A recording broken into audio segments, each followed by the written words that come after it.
What complications arise from TB and HIV co-infection?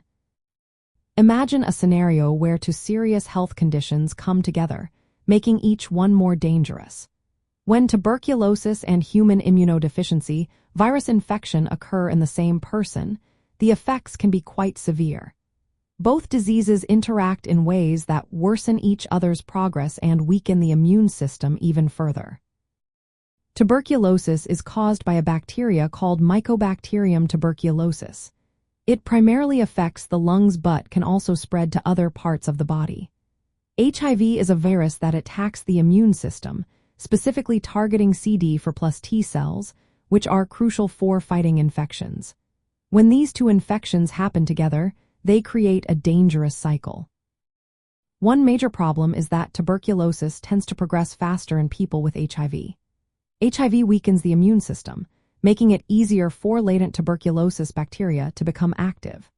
This means someone with HIV is at a much higher risk of developing active tuberculosis, even if their immune system still has some functioning.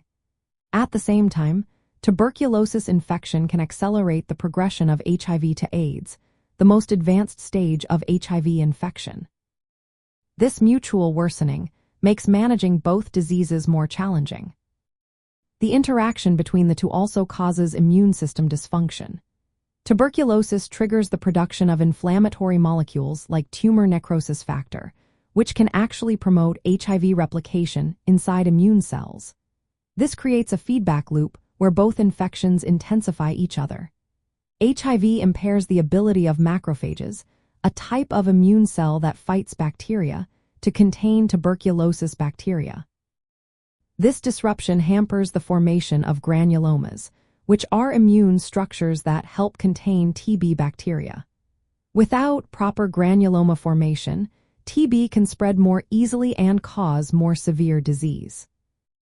People with both infections are also at higher risk for other opportunistic infections.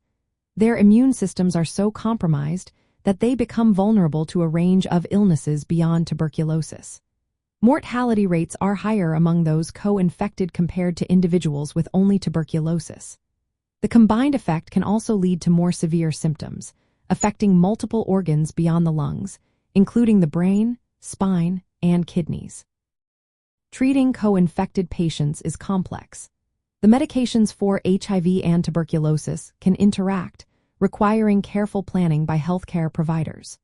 Timing of therapies is critical to avoid adverse effects like immune reconstitution inflammatory syndrome, where the recovering immune system causes an exaggerated inflammatory response.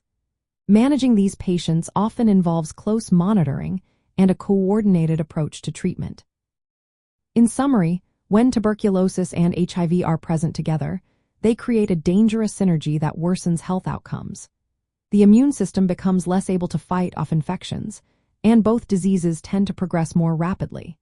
This combination increases the risk of severe illness and death.